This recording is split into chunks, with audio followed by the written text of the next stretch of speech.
الاخوان دابا العواد هما فينيناهم، غادي نصبغوهم. كيفاش غنصبغوهم بالطريقه الصحيحه ويكونوا جاهزين للخدمه، ونركبوا ليهم واحد الحديده تما باش تكون فورسي بالنسبه علاش تمحنا زدينا الحديدات ديالهم هما صبغناهم من جوده عاليه.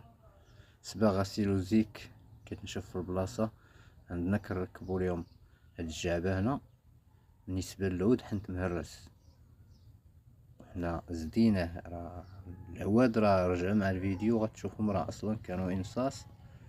كنجيو كندكو ليهم مسامر تم، كنفورسيو العود مزيان باش ما باقيش يتهرس، ومن بعد غادي نصبغوهم وتشوفوا كيفاش كانوا كيفاش غيوليو.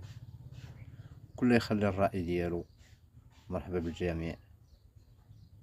كنتقبوه من اللور ديالو باش ما يقيش لينا وما يبانش. ديما كندرقو ديك التقبه كتجينا في وسط الكوليه، من الداخل ديالها ما كتبانش. كندقو ليه مسامر، غادي نصبغوهم اسهل طريقه. لازم يكون عندك تركيز، يكون عندك انت ناوي تصنع شي حاجه وراك غتصنعها. الصباغه كما قلت لك سيلوزيك كتنشف في البلاصه، صبغ حطو صبغ الاخر تلقى العود الاول نشف. اللهم بارك. صبغوهم يبونجا بلا شيتا، ولا جيب الشيتا، ولا الشيتا هي كدير لك الصباغه وكتضيع لك الصباغه. بونجا غنصبغوهم وغتشوفوا كيفاش غنصبغوهم احسن طريقه ويعطيو واحد الجوده عاليه. ومرحبا بالجميع.